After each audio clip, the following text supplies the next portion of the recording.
Good morning, good afternoon, and good evening, AGA members. I'm Chris Garlock, managing editor of the American Go Association's e-journal, joined once again, of course, by Michael Redmond, 9-Dan professional.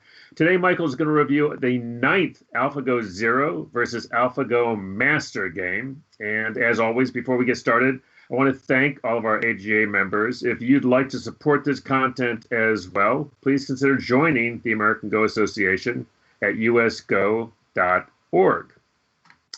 So, Michael, I have a feeling this is not going to be one of our short ones. This is another one of these complicated master. Yeah, it was really exciting to try to analyze this game because well, it's going to be another. It's an odd game, so it's master with black, and zero has white.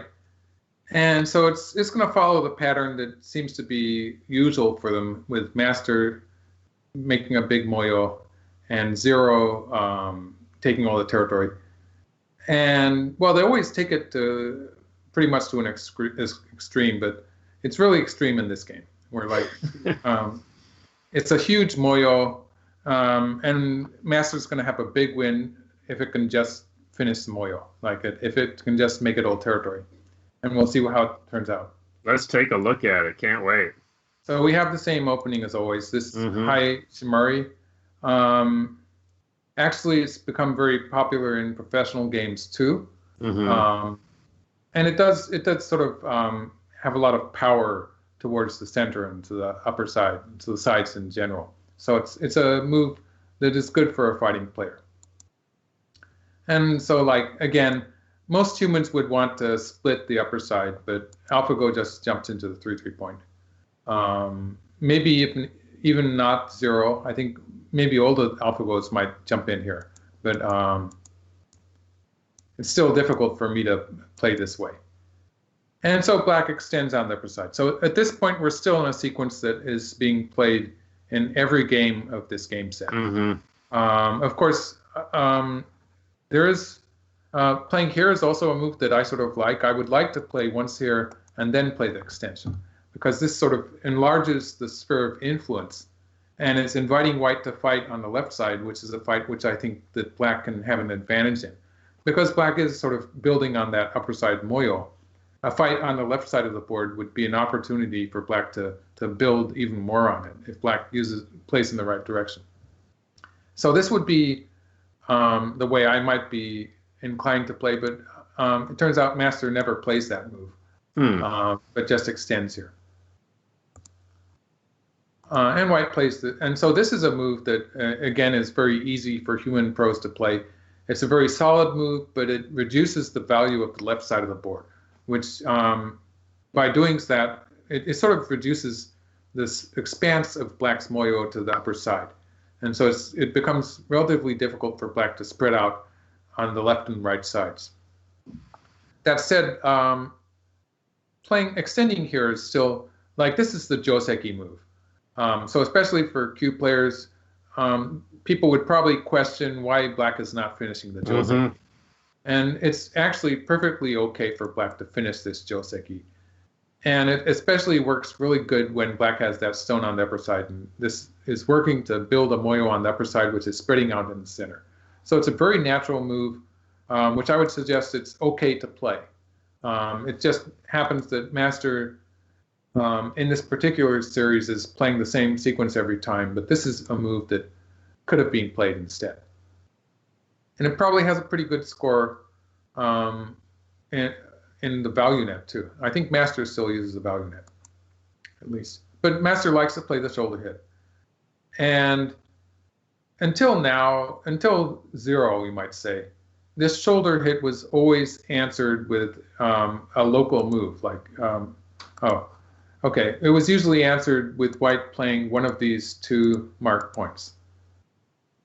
So in that case, if used properly, it can be called a kikashi, so a good forcing move.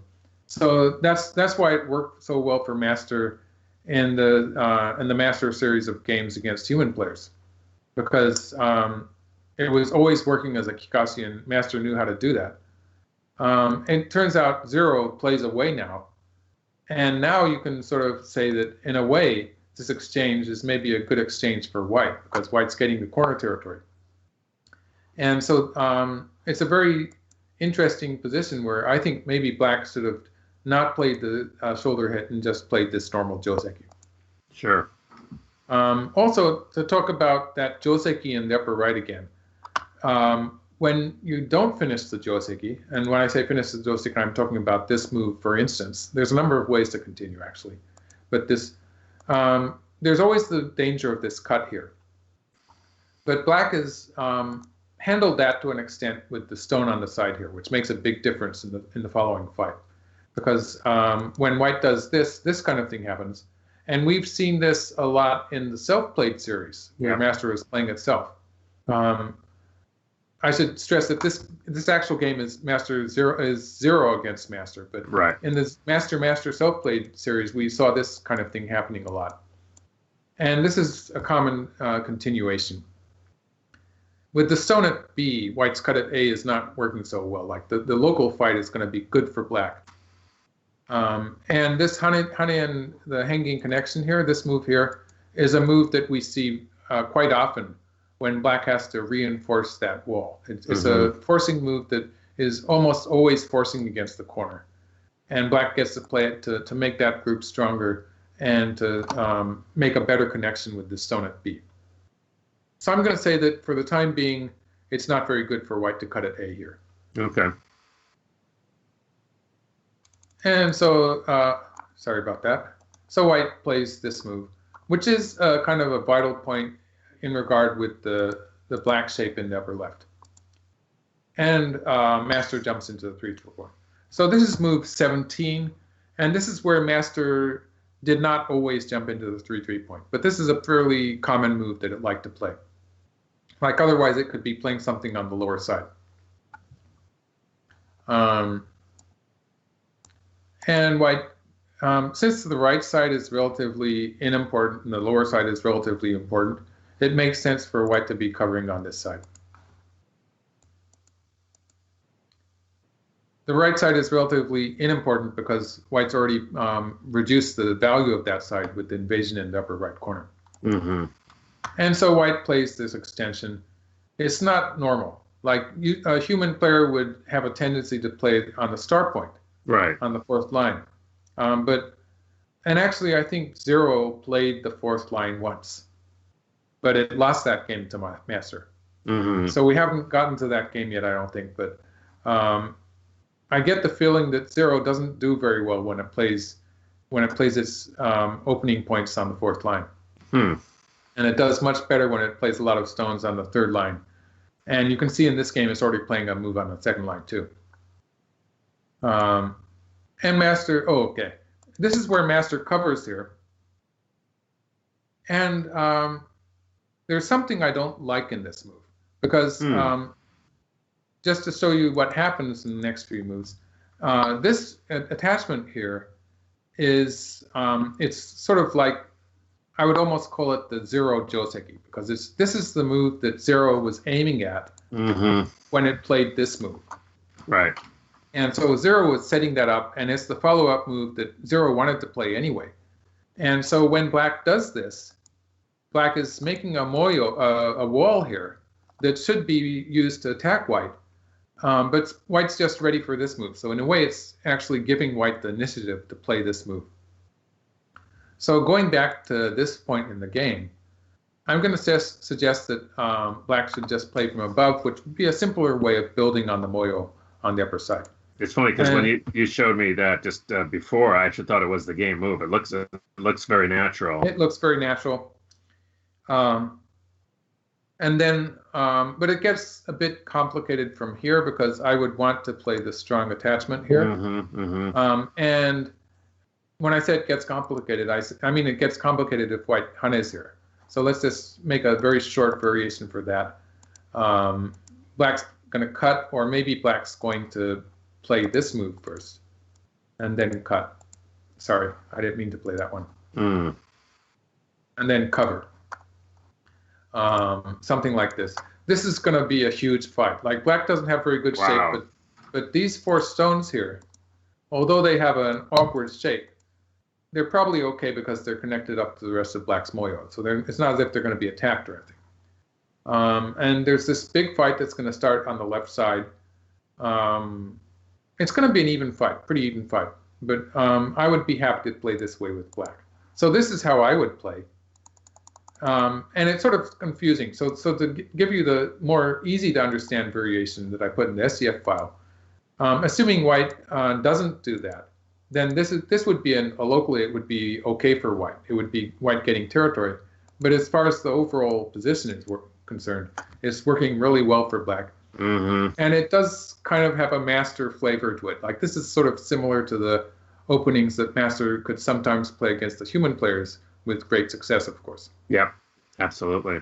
So I like this, and this is how I would play with black. And this is sort of the dream variation for black that would probably be good for black.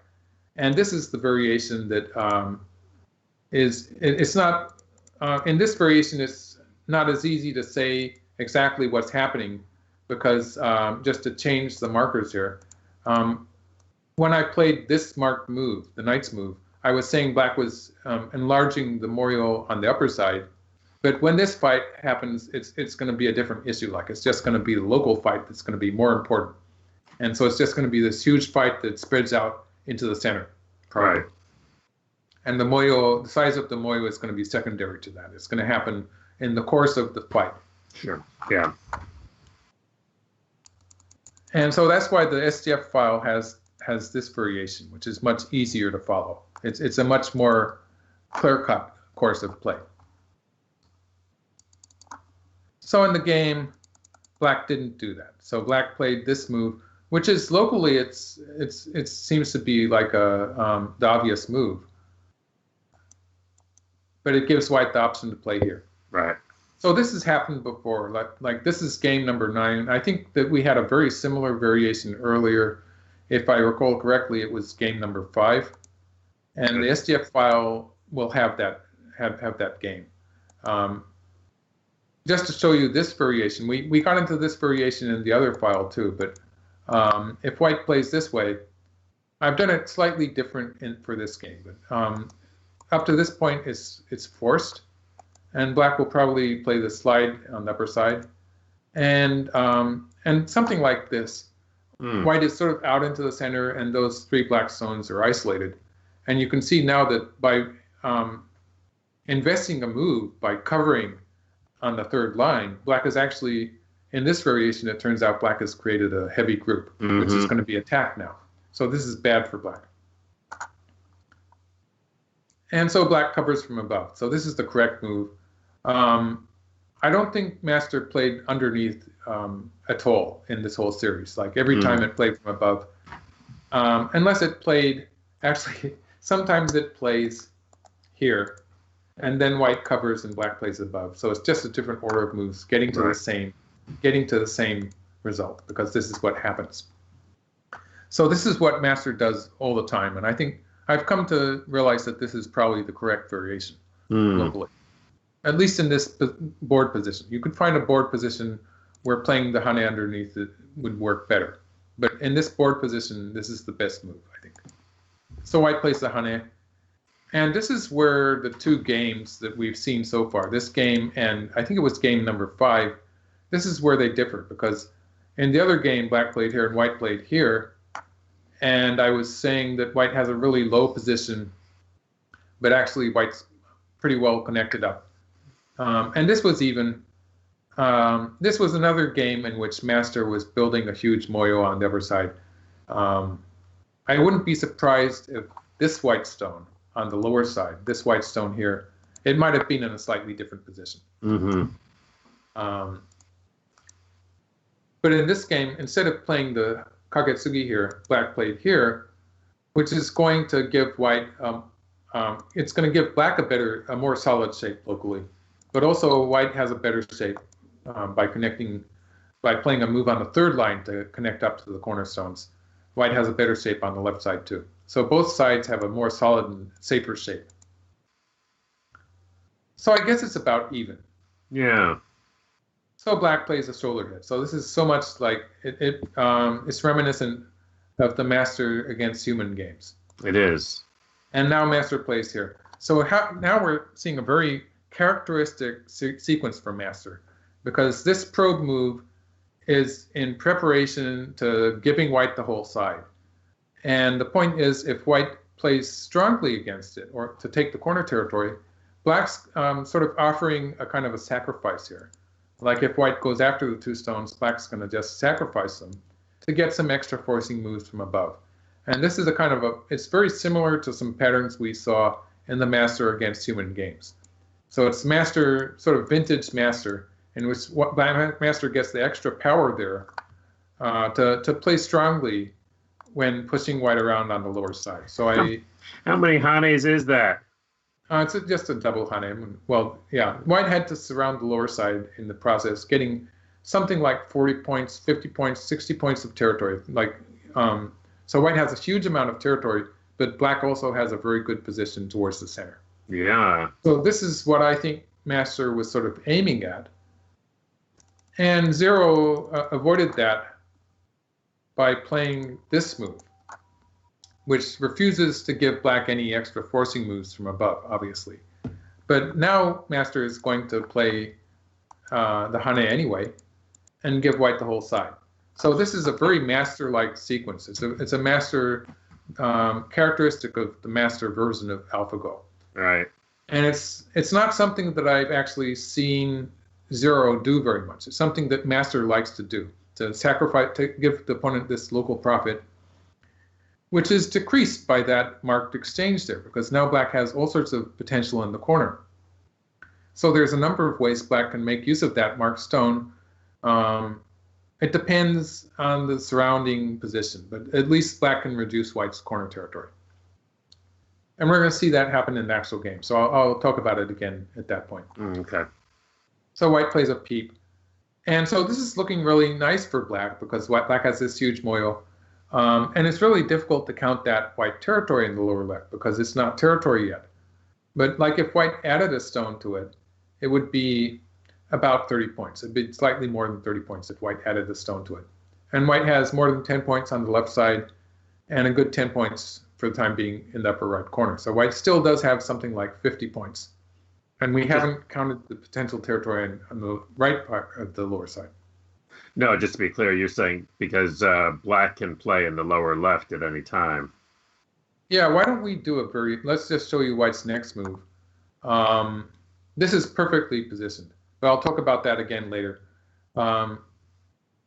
First, I'll show you this move, which is the move that black actually played in the game. Mm-hmm. And this is actually the second game we'll see in, let's see, it was, maybe we saw it a few times in the self-played series. We did, but yeah.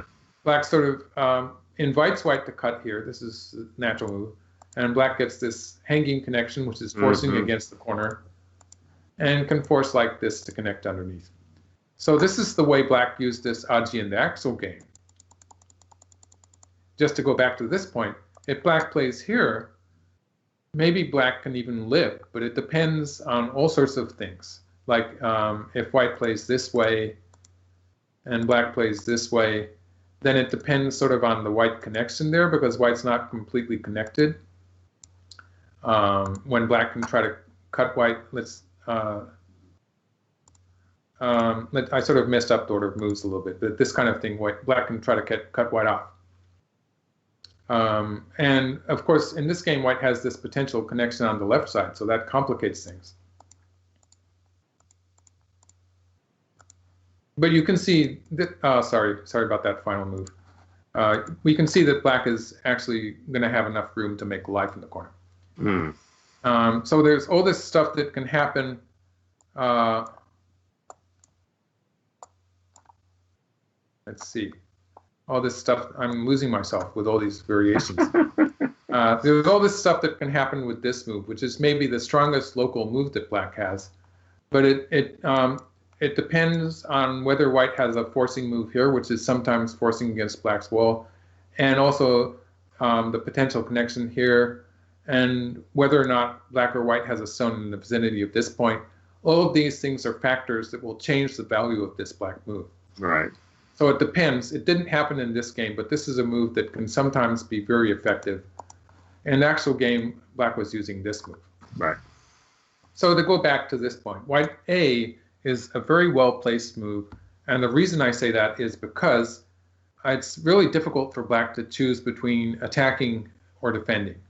And so the game move was black playing from above here, which in a way is an attacking move. Black is saying, okay, just go into the black territory, but I'm going to attack you. It also has the value that that marked black group that I marked in the lower part of the board, it wasn't really 100% alive. It's not as if it had eyes. And so by attacking from this side, black is actually reinforcing that marked group. So let's talk about black surrounding the upper side.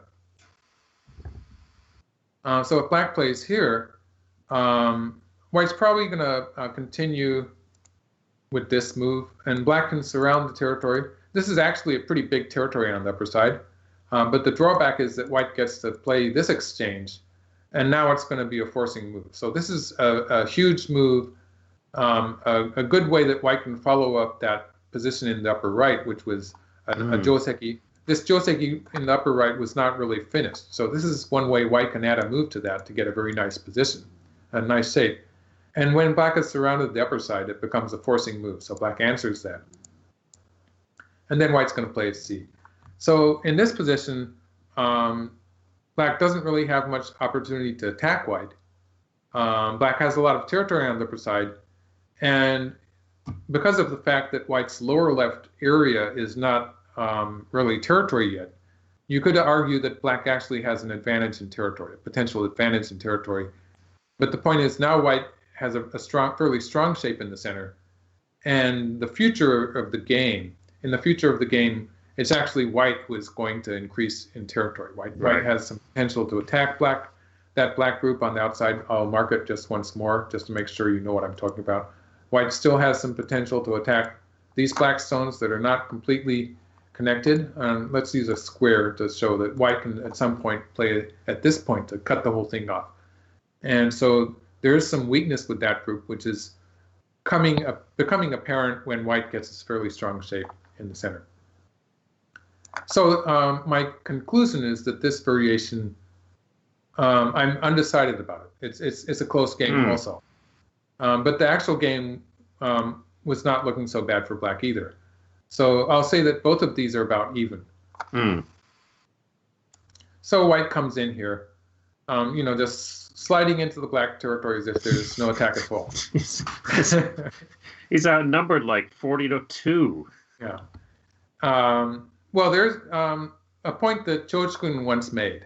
Chochkun 9P was also famous for diving into his opponent's moyo. Yes, he was. And he makes the point that if it's just one weak group, and this is something a number of strong players will say, if it's just one weak group, it's not a big problem. And also the fact that white has played so solidly, taking these territories, he would say that although he grabs territory all the time, and he's famous for grabbing territory, building all these territories is actually making safe groups for white. That's right. And it's the black groups that don't have eyes. Although all those walls that black has are the ones that black should be worrying about. So that's what Chochkun would say. And though he was being a bit extreme in the way he said it, there is a basic truth to that, that actually white only has to worry about this one group for the time being. Of course, Sarah's going to make it more interesting, but we'll get to that. So black plays, this is where black continues the joseki in the upper right. And I don't like the choice that Master made. So I'm going to suggest that actually this is how I might have played. So after attacking once from above, now black starts to surround. And white's going to settle the shape for a bit. So white's going to probably play this attachment and the hane here. This seems to be a natural sequence to me, where black is finishing the territory, white is strengthening the white group. It's usually AlphaGo doesn't play games that are easy to understand, but at least this is how I would continue. That's how I should put it. I have the feeling that AlphaGo would find something more complicated to do. But I would continue like this and start. And the point here is that I would start with the double hane here. because I think that black's territory on the upper side is more important than whatever might happen on the right side, because the right side is already small. It's already, any potential white territory is already erased by the fact that black has a stone here, the marked stone. So black can just give the right side to white. And if white connects now, black will have a forcing move. Sorry, not there. This way. Yeah. So white will probably take. And I actually continued. I made a fairly long variation here, where white wins the ko once and then switches back to the center. And I almost wanted to continue. Like this could go on. If we continue with this, then we would get into the end game, of course. But isn't black just looks really, over concentrated in the upper part there? Is that not the case? It's okay for black? Well, that's what white was doing. White was over concentrating black, but at least it's territory. And it is something like 40 points. It's something like 40 points, I'd say. Okay. And if I wanted to continue, I would probably play a D with black. But, I could just go on forever. The idea for black is that black is going to try to lean on this white group in the center. And in the process, black will be trying to make, by playing with D, let's just do it. By playing what the hell, right? Yeah. So something like this is something I think might happen, where you see some black territory forming there in the center. Right. Around this white stone here. So there's some black territory forming there. And with this final move, black is changing what's going to happen in the corner, in the lower left corner. So white's going to have to add a stone here maybe. So let's have white add a stone in the corner. And we can see that black is getting some extra territory in return for what white did. And so this is actually going to be a fairly close game. And even after adding all of these moves, I probably got into something like 40 moves into the variation. I don't know. But I still don't know who's going to win. It looks just like a very close game to me. And so I'd say that this is how I would play, but I don't really know exactly to what extent it's better than what Master did. But this is how I would play. That's what I can say with confidence. So to get back to this position, what Master did was Master played here and did the double hane. Now this is a joseki. It's become a joseki after the Master self-played series, I suppose. But it's a way of playing that was around even before that. It's nothing unusual. Black plays the one hane at A to make the double hane on the right side. It makes it possible for black. When black does it in this order, white cannot capture the stone on the right side. And this is something I actually did in my own game. So you can probably find it in one of my recent commentaries, the game against Numadate. Yep. I forget, it was something like the 11th of the Redmond Reviews series or something like that. I think it's coming up, yeah. Oh, it's coming up maybe? Yeah.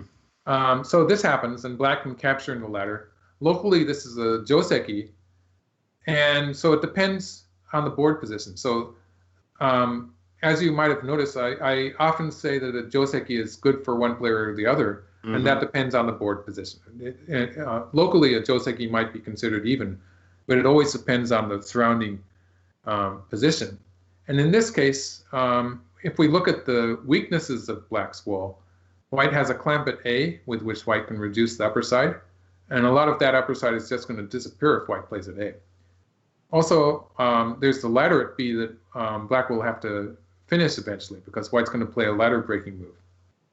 So the point is white has potential to make use of this aji from the upper side or from the center. From the center would be using a ladder breaking move. And those are the areas of the board that seem important to me.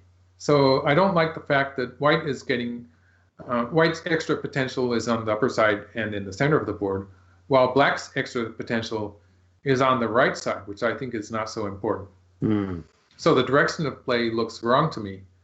And it's sort of interesting that this leads to a fairly closely fought game also. And the variation that I was suggesting is also not a clear win for black. So it's interesting that my feeling there is not actually reinforced by what I'm seeing in the actual results. So let's see what Master does. Zero does with that. Zero sort of dives to this direction once. We can see White is sort of threatening to make some eye space. So this is a key point which stops White from doing that. A very natural move. Then White floats in this direction. And this is the ladder breaking move.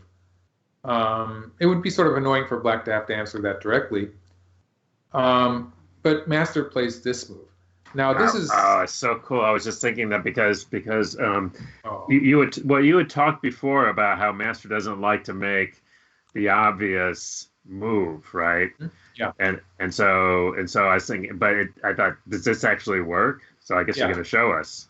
Well, if you had played there, I probably would have told you off.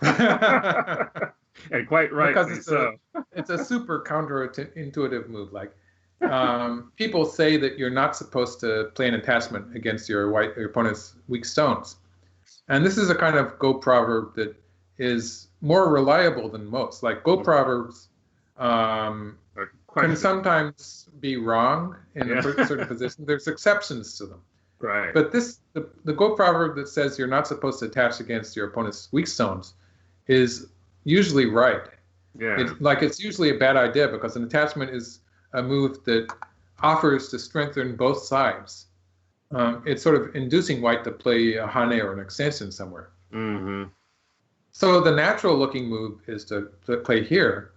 But of course, White's going to extend escape ladder. Yeah. And we're going to get this kind of trade. And Black doesn't want to give up those 3 stones, so maybe this will happen.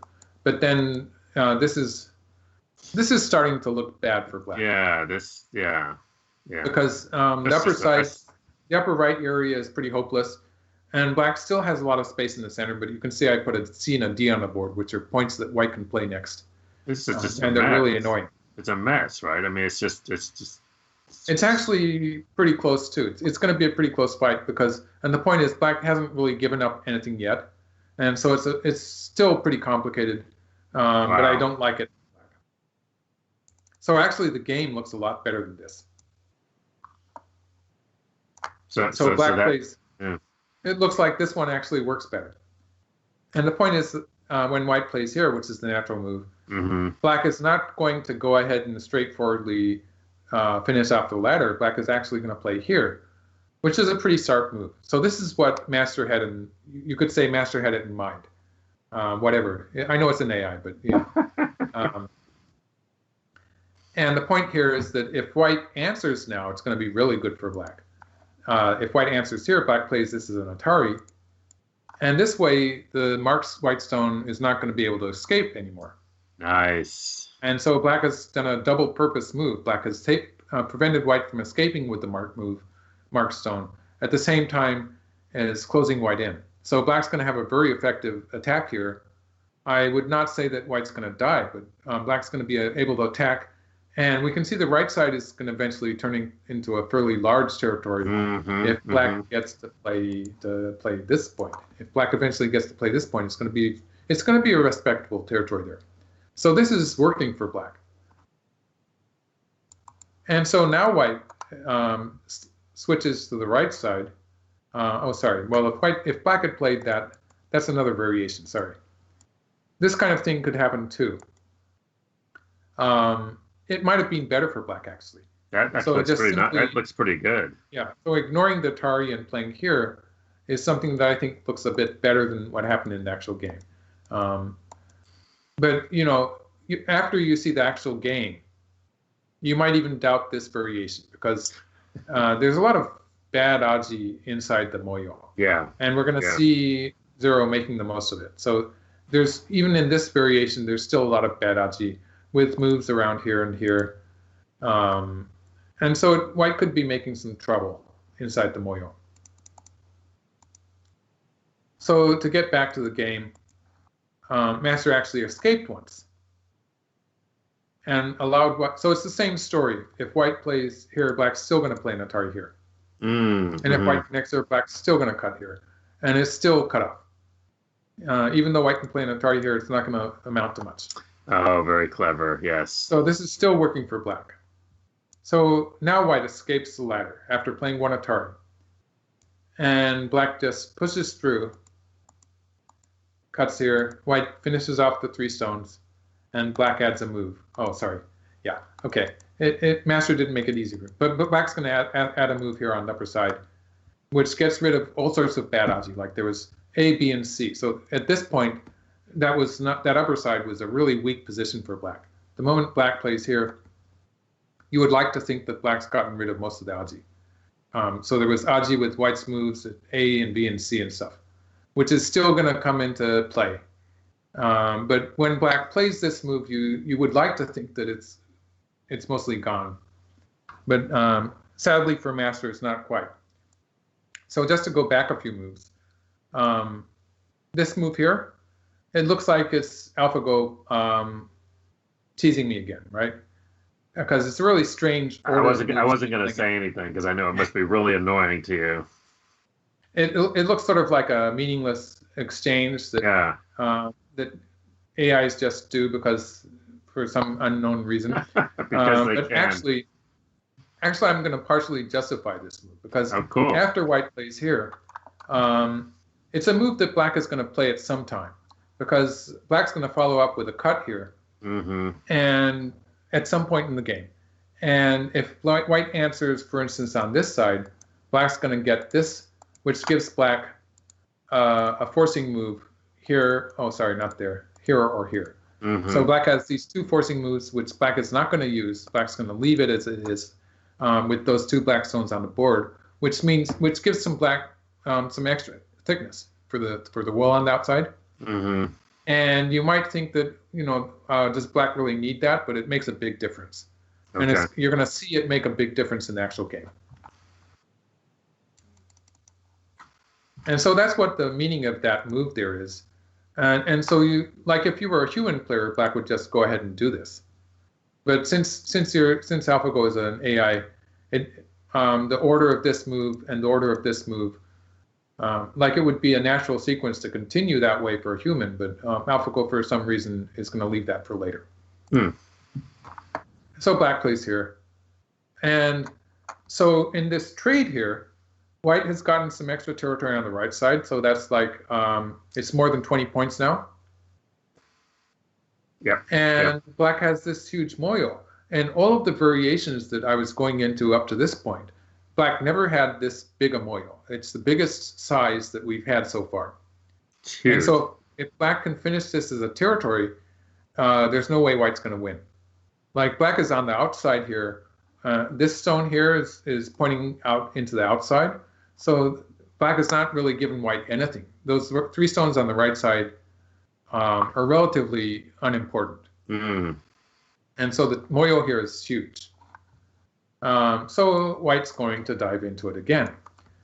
And it turns out these white stones, white still has all sorts of aji to use all over the place. And so it's really difficult for black to kill these white stones.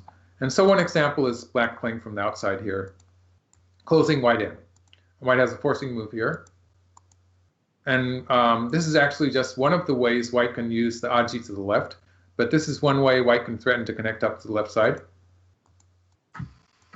And white still has forcing moves. So something like this happens.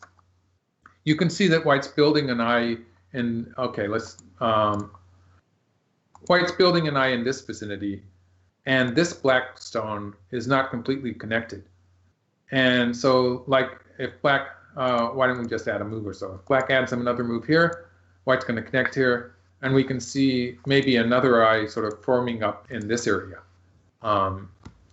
So it's going to be difficult for black to kill this group. I would not have confidence in continuing with black. It's amazing when you look at if you go back to where you started with that, and just give it just like this, before white's move there. Before there looks like a black territory. Yeah, just ask me for odds on white. White moving anywhere on the board. Yeah. I mean, I was thinking, it looks like this is going to be a black territory, but then black would just have a big win. Oh yeah. So this is just the beginning. It's going to get worse. You're going to be surprised again. So now white plays here. Oh, wait a minute. Wait a minute. Black made a move. I have to ask you. I wasn't going to, but now I have to ask you, right? If you go back to Black's move that finished, yeah, that move You're there. talking about this move, right? We thought we finished off all that stuff. Well, I was just wondering, being the weak player that I am, I was thinking, shouldn't Black just take off one of those stones? And I know there's some follow-up there for White. Okay, you mean something like, for instance, like this? Yeah, like that.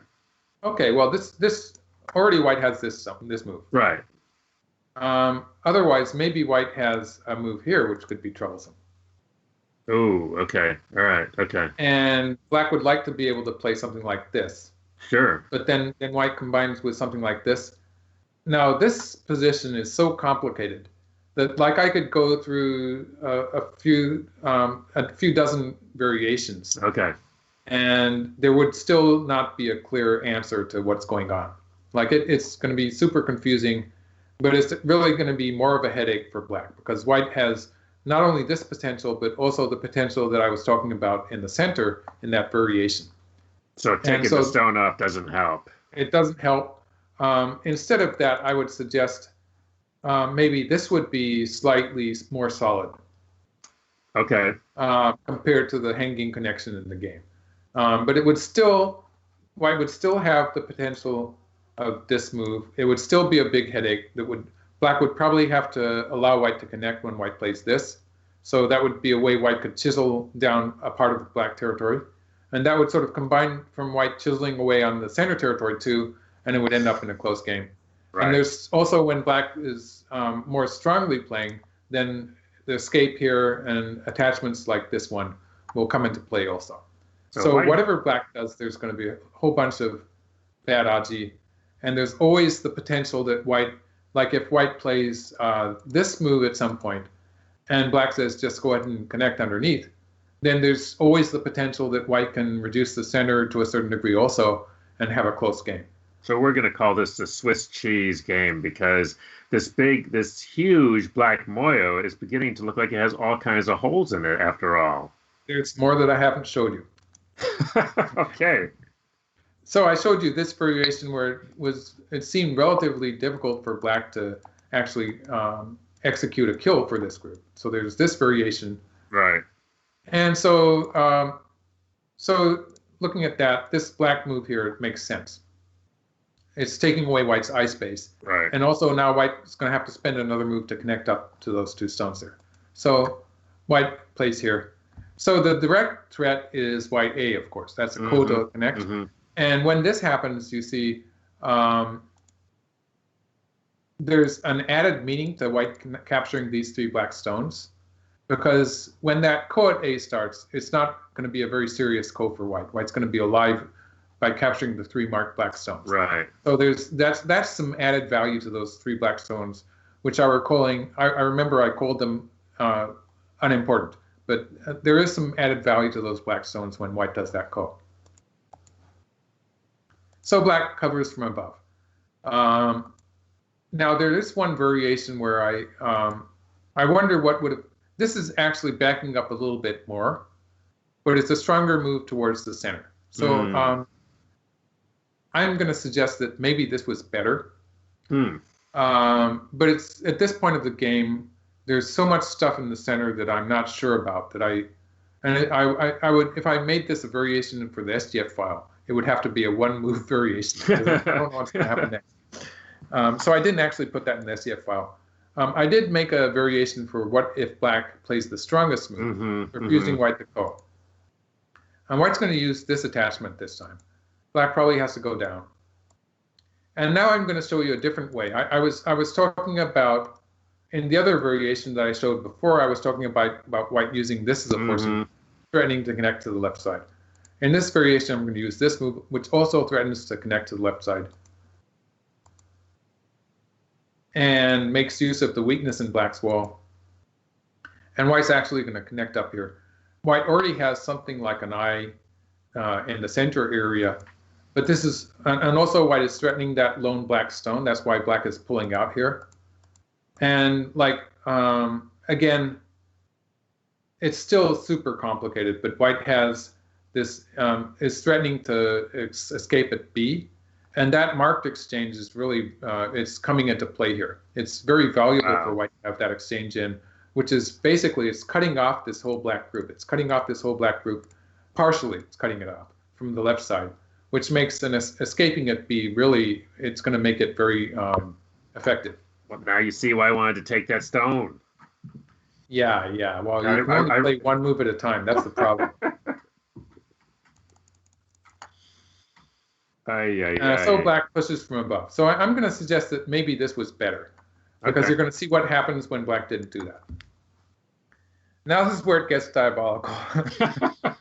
What was this up until now? Well, it was bad enough, but you know, if I ever decide that AIs are going to destroy humankind, this is the kind of this is where it starts. Yeah, this is where it starts. Yeah, you do get I have to say though, I'm with you, because you do get a feeling like Zero is just sort of toying with Master. He's like, you know, go ahead, make the biggest Moya we've ever seen, and then let me count the ways I can destroy it. Yeah. So again, this is there's two meanings to this move. Like if black plays strongly against it, for instance, let's have black play here, then there's still potential for white to connect this up to the center group. In a variation similar to that other variation I was talking about, where white plays moves like this to force from the center, to start to try to save that center group. Again, white would be doing this, and there would be a connection up to the upper side there. And again, there would be the threat of this move here. So there's this is how white might potentially use that attachment towards the center. And so I jumped ahead of myself a little bit, but black pulled back. So black's playing very solidly here. And I sort of get the feeling that Master has this positional judgment in which it knows that if it captures those marked stones, it's going to win the game. So this is the idea that Master has. And I get the feeling in these complicated middle game positions that Zero is just playing moves that were not... that Master was not expecting. They were not within the reading that was part of Master's positional judgment. Wow. And so I get the feeling that Master is being forced to reassess the position every time Zero plays a move. And of course, I'm being surprised by Zero's moves. So maybe that's part of my thing here. And so white's sort of very tenaciously playing on the upper side here, but this is still potentially connected to the center. Like if black just plays here, let's make another variant. If black just plays here, the upper side position is really very, very easy for white, because white can just play here, and now white doesn't even have to play the ko. So this is just going to be a live white territory. It's going to be a live group. White might, being Zero, white might be doing stuff in the center first, but white's going to eventually play this move. So the question is, in the game black played here, which refused white to do. Absolutely, yeah. Absolutely, but also you might, I sort of wondered what happens if black plays here, which is a more formidable move. It's trying to kill the whole thing. White's going to push through once, and once white pushes through here, black has to be careful with these three stones, because if white moves to the left next, those three stones are going to be in Damezmari. So black's probably going to play a move on the left here. And so I made this variant. So white can make, by fighting the ko here, white can make an eye with Sente. Wow. And again, we see that escape here in the center is going to come into play. And it still doesn't look very clear what's happening. So I went further. I made one of those long variations again. So black can play here to make a life. And this is actually going to work. So white has to connect here. Black can live. Now white's going to connect out into the center. And you can see now that black group on the outside looks like it only has one eye too. So black has to worry about that. And something like this might happen. Again, we see white making use of these forcing moves on the left to make a living shape. So this is going to end up, if we get this far, then it's looking good for white. Yeah, absolutely. Yes, and you can see I omitted playing this move because capturing this white stone doesn't really do much to improve black's shape. So black pulling back here in the center, playing this with this move. Some people might have wondered why black didn't play an Atari. the Atari is actually counterproductive because it gives white good shape here. Mm-hmm. And so just to get back to the game, let's see, where was I? Okay. Yeah, So it was long past. Oh, sorry. I'm just Yeah, trying to keep track here too. So are we still in a situation where black doesn't have to hold on to the entire moyo, right? I mean, black. If black can get a nice way, can find a nice way to capture these 4 stones, Right. Then it's good enough. It's good enough. yeah, it's going to be good enough. And originally it looked pretty easy for black to do that, but it's gradually getting, the story is changing gradually. So black plays here. So white is not completely alive on the upper side. But black is going to allow white to connect with the ko. And the idea is if white tries to connect with the ko, that's going to cost white 2 moves. So in the meantime, black's going to finish off the center. Right. And that would be a winning scenario for black. So this is the time where Zero is going to make some more trouble in the center. So this is a move I haven't even shown you yet. Zero starts with this one. It's sort of similar for white starting with this move. Like I showed you a variation or two where white started with this move.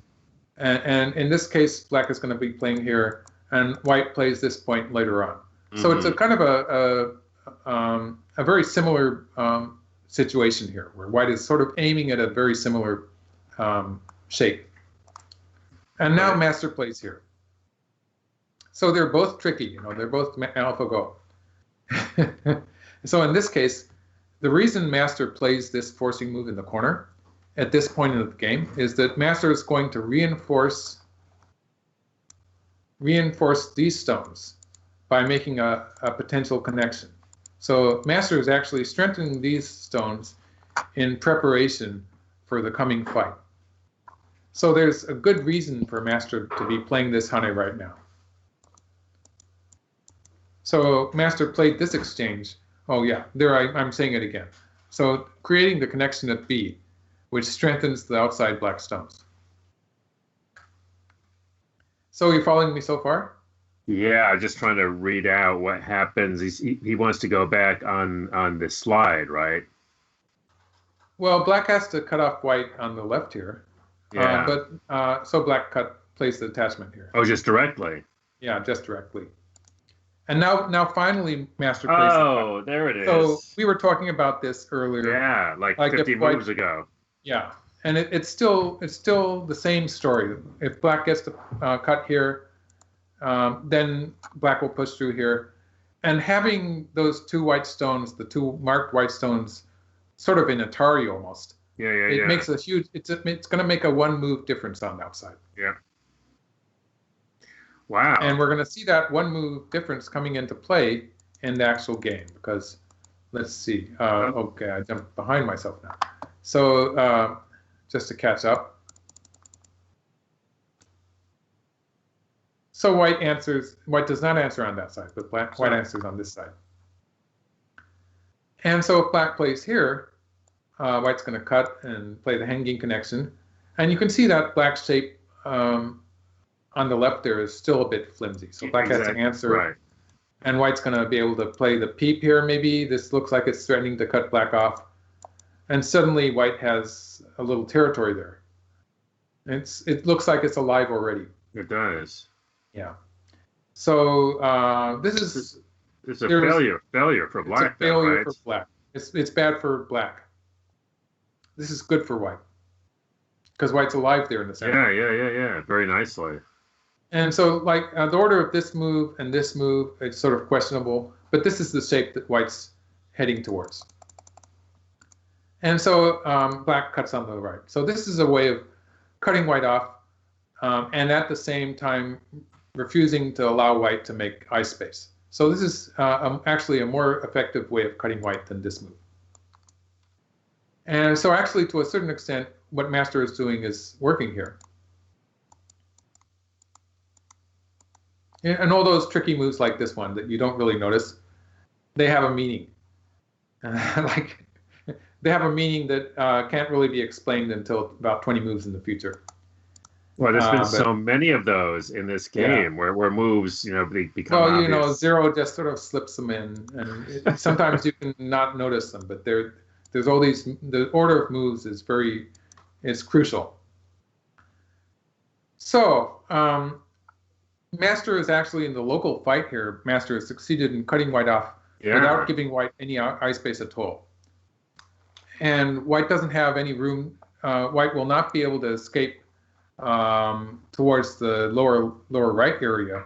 So it looks like white's completely enclosed. that's what I was just looking at. Just looking pretty so nice. This is the game, right? This is the game variation. So Yeah. white attaches here. So Uh-oh. obviously this move has to do with it's attacking the mark 3 stones, and it also you can see how the cut here could have worked very well for black if white had allowed black to get that squeeze. Yeah, yeah.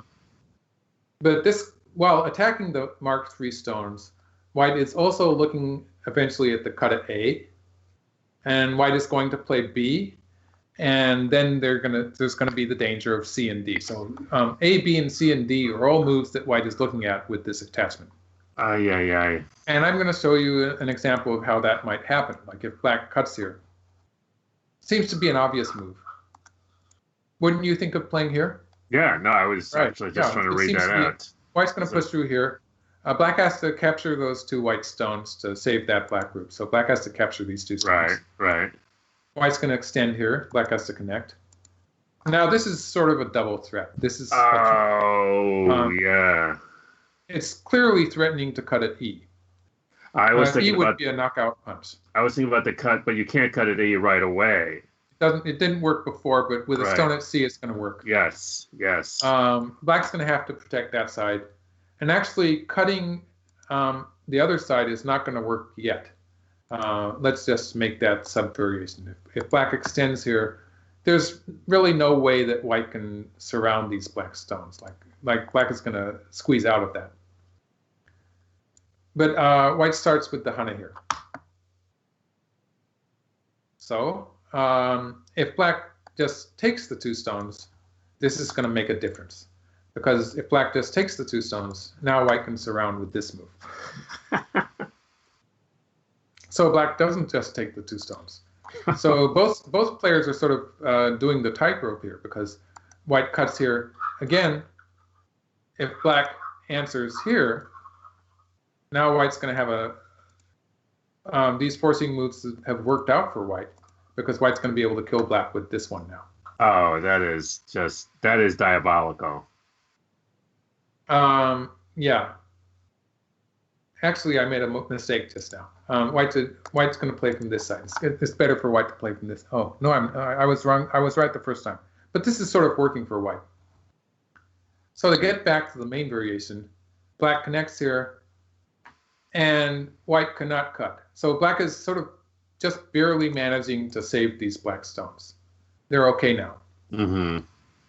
But white's gonna now white's going to this again was threatening the cut on the left with a B, which would still work.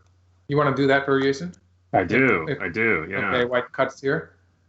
Now black is gonna, if black pushes through this way, white just connects up this way. And you can see black only has 2 outside liberties, so this is obviously bad. Wow. If black pushes through this way, white's just going to sacrifice the 2 stones. So that's no good for black either. Mm. And playing here, eventually black might be able to cut off that white group on the upper side, but white's going to win the Samak because black only has 3 liberties right now. So it's not working for black. So to get back to the main variation, like I didn't do all these variations in the SDF file because it would be a mess. Yeah. I didn't want to make a whole bunch of sub-variations. So in the SDF file, it's just the main variation, but with C, white is actually threatening to cut at B. Well, we have to have something different in the video, so that they watch the video. Yeah, just some like extra value. And white can still not cut here because black's going to connect up with this move. This is just okay for black. Mm. But white can play here. Black eventually has to connect. And here we are. We finally come to the end of the variation, and the verdict is that white has captured that marked black stone. So that's one eye in the center. Okay. Oh, And they all got of another this one. stuff that white did on the left and the right, it worked perfectly. Like there's everything, every stone there was necessary, sort of. And that shape on the upper side is an eye too. Like if black continues with this, I was just white trying can to still, read that out. Where's the eye? white still has an extra eye here. Oh. Okay. Yeah. So white has two eyes, and so the whole thing is alive. This is okay. I changed my mind. This is now the Houdini game. Okay. We're coming to the end of the complications, I guess. I mean, poor Master. I just feel bad for Master. Master played pretty good, right? I mean, yeah, he was looking good. So it all started with this attachment, and one might suppose that Master read all of that out and it pulled back here. Okay. Okay. So white pushes once more after playing that. Yeah. So it's still the same story if black pushes through on the left. So black backs off once more. So Master is avoiding the danger here. Yeah. So what does Zero do? I'm waiting for the other shoe to drop is what I'm waiting for. So now what's happened here is by playing that marked exchange, white has established some extra profit there. Like at any point, white can save those two white stones. So white's established some potential extra profit. But Zero doesn't do things one at a time. It's also established some big co-threats in the center of the board. Mm-hmm. So this is the time for white to start the ko. So when white starts this ko, black has the option of fighting the ko, in which case white would use co-threats created by this marked exchange. White still has co-threats in the vicinity. I got it. So white's created some big co-threats for that ko. So that's what happens if black continues the ko. Otherwise, well, what if black plays something like this to avoid the ko? Now those white stones are going to connect up. And so white's reduced black's territory sufficiently that a move like this would be good enough to take the lead. And white had to do this before starting the ko because white needed all of that aji that I was talking about. Like it was very close fight and just barely had enough aji to make a life in the center there. Mm-hmm. And I was sort of proud of that variation, but it was working perfectly. But white needed every ounce of aji to make that variation where white lived in the center. And you want me to try showing it again? In slow motion. We'll do it in slow motion. Okay. I'm bogged in variations there. I think it was this one. Yeah.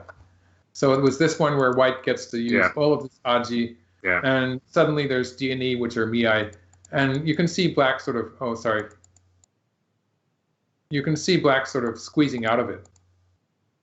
But in the variation I showed, white does eventually get two eyes.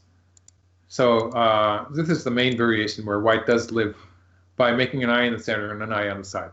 Oh, I love that eye on the side. That is such a cool, because I was thinking it looks like it could be denied, but it's one of those Well, this is the normal move, but that potential connection on the side, it's not even a call. Right. That is very, very clever. Oh. So to get back to the game, black didn't do that. So black pulled back, but now white's saying that it's going to be enough territory. And it's still a pretty close game. Mm-hmm.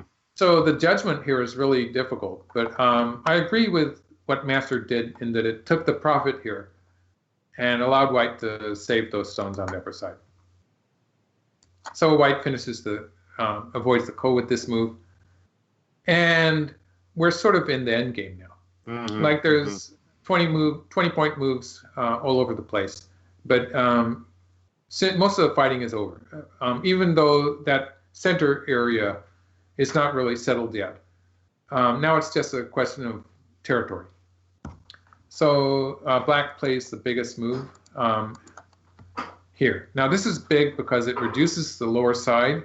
Otherwise, like if black played this one, which is also big, white would be playing probably, I'm not sure about that move, maybe this one. White would be playing something on the lower side, which would be big in territory. It would also be protecting this wall of white. So it would be reinforcing the wall here.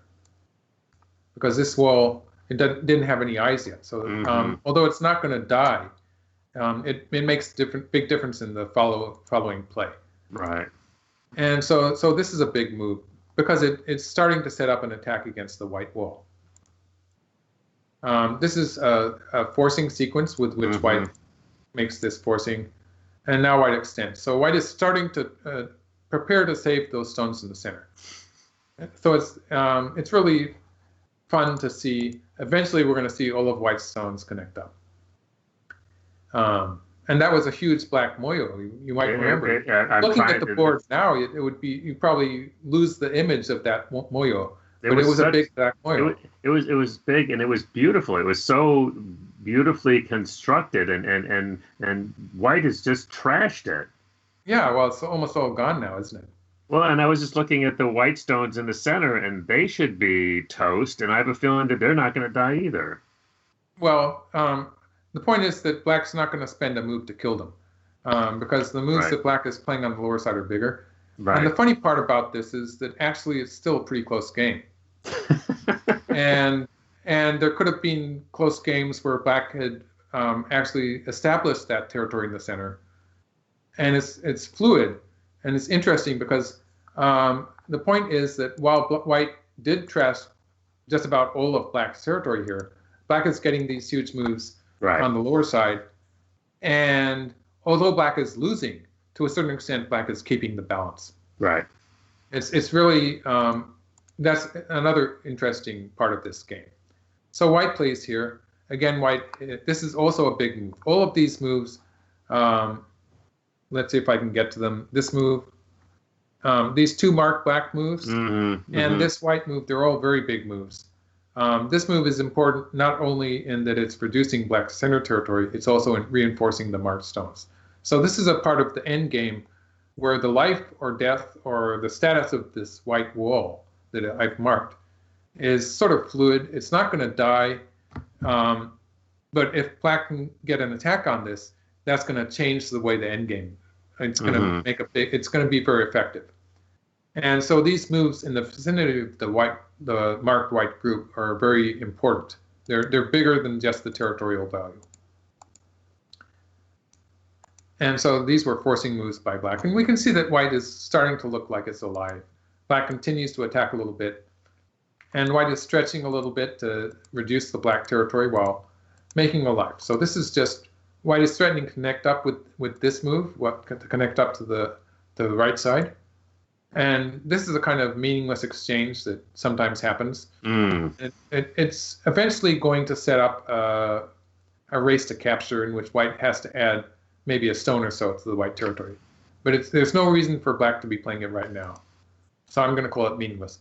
So black plays here. With this move, black has cut white off from the right side. So the white group in the lower right corner, or you might call it the lower side, is now cut off from the white group in the upper right corner. So white plays here and plays here. Now white has a living shape.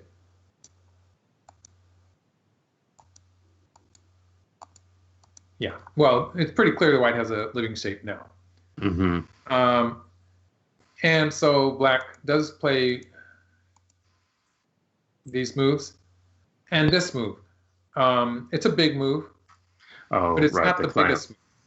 It's not as if, well, black even has moves like this later on.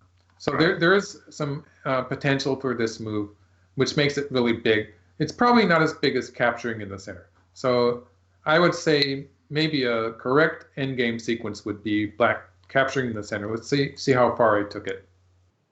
It's going to turn out like this. And white's going to play here. White's winning. It's not a very, very big win. Black's going to win before Komi. But not enough to pay the 7.5 point Komi. Right. Right. So in the game, white plays here. And it looks sort of like white's connected in the center. So I get to have some more fun. Because maybe you see a strategy with which black can try to cut white off. I do. He's got the two. Well, no, I think I do. I mean, you see the. Well, this is usually how I lose things. Yeah. Because I think it's connected, and it turns out not to be connected. right? Yeah. I mean, it was a K. Maybe you're talking about this move. Yeah. Okay. L. There it is. Yeah. L14. Is that not working? This is the tesuji that you would find in a tesuji problem. Yeah. Or a game problem. So this is the move that you have to look at. So it looks like black can cut white off. It does. Yeah. So what's going to happen if black does it immediately?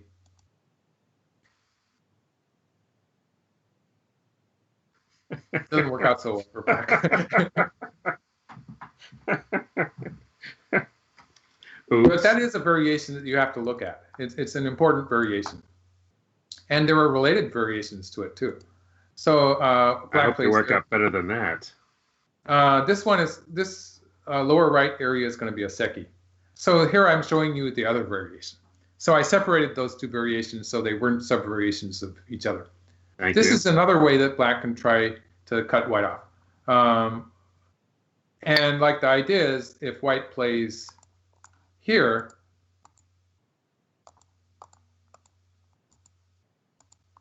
now that snapback is not going to happen.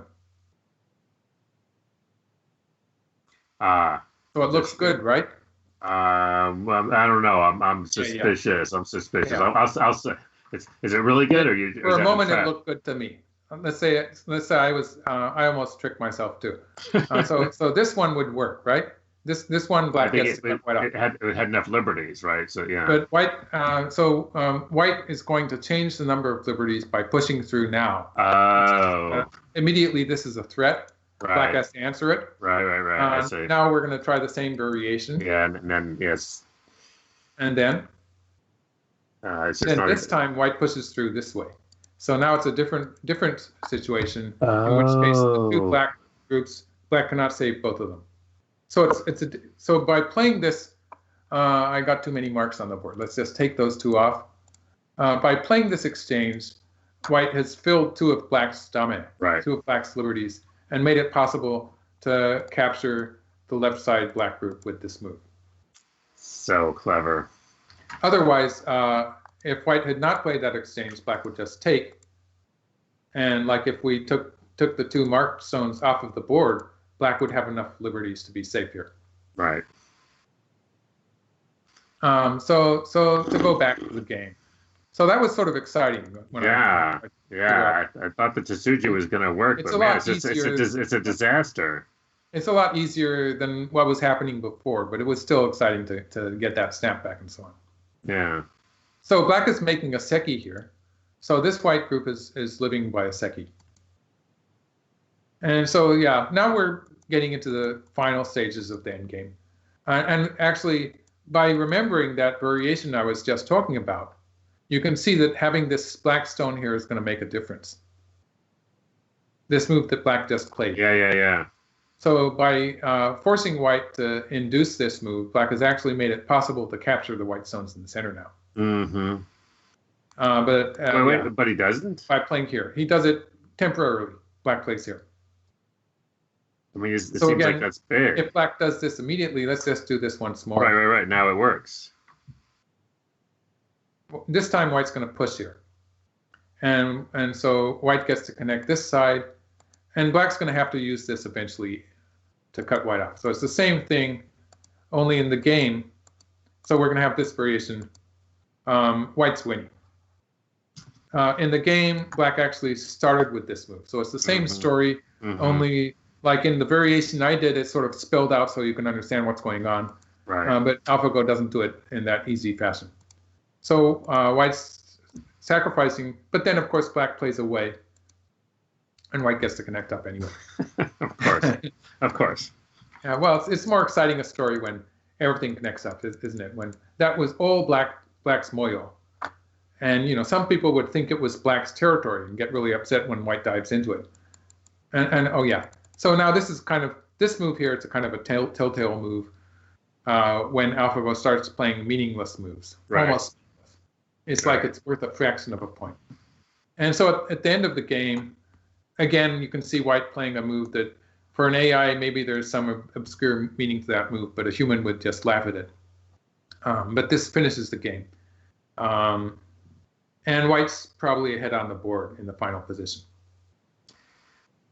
Well, I have to say two things. One is that was the biggest moyo I have seen, if not ever, in a long. I mean, it was just such a beautiful. I'm going to go back and look at that moyo just because I want to see it again.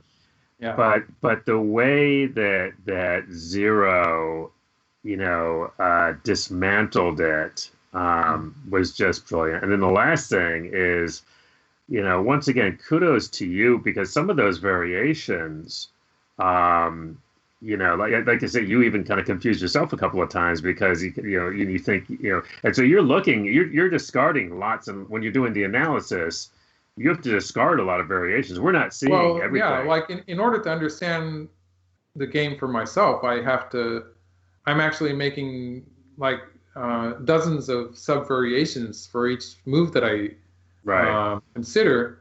And if I tried to turn that into an analysis for people to look at, they would be just lost in the sub variations.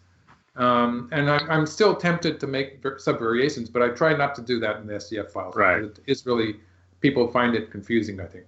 So what you do is you grow these bushes and then you trim them back for us. I prune them, and I try to find a variation that sort of characterizes the whole idea of what I've decided is correct. Right. Well, just and again, folks, we welcome your comments, but a lot of people have really appreciated. They know that you put a lot of work into these, and we really appreciate that. And this is just fun game, and I think it's now I'm going to call it the Devilish Houdini. The Devilish Houdini game. You like that? Is that okay? Diabolical Houdini. The Diabolical. Better. The Diabolical Houdini. Yeah. Michael, thank you once again. And okay, everybody, before we take off, another big thanks to all of our AGA members who, of course, are making videos like this possible. We're coming out virtually every week. And we'd really appreciate it if you want to support this content as well. Please consider joining the American Go Association, usgo.org, and so we can keep these videos coming, and Michael Redmond doing all his wonderful analysis. And we will see you all next week.